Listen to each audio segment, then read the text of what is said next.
Nath o ddechrau blynyddoedd yn ôl, 5 mlynedd yn ôl. O'n i ges i nervous breakdown ac nes i ddechrau rhedag, ond oedd rhedag chydig bach rhy galad.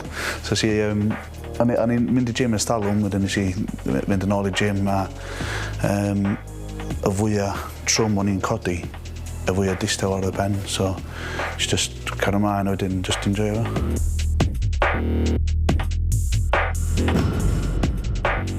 Mae'n bleserus pan ma'n mynd yn dda, ond pan ma'n mynd yn ddrwg, mae'n boenus effernol.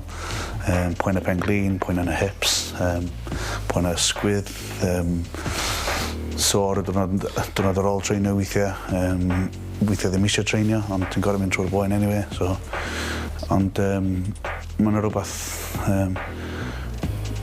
reit bleserus o fynd trwy'r boen. I think you've got to be a bit nuts. Swn i'n dweud bod 90% yn mental. Just mater bach fatha gorau bita bob 2 awr. Gorau yfad 5-6 litr y ddŵr weithiau. Deffro'n gan y nos eisiau bwyd.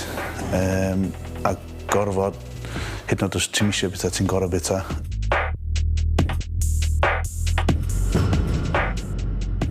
Mae o'n sport eitha lonely. Dwi'n meddwl bod o'n reit insecure lot o'n ni. Lle ti'n gorau fod yn y person cryfa. A dyna beth ti'n gwffio bod tro'n trio fod yn gryfa. Wedyn ti'n gweld rhywun arall yn gwneud rhywbeth gwell na chdi wedyn. Mae'n dechrau bita dy fel di wedyn. Ti'n meddwl, na i byth giro wedyn. Ti'n gorau cwffio'r boen yna wedyn. So ti'n gorau gweithio'n gletach bod tro.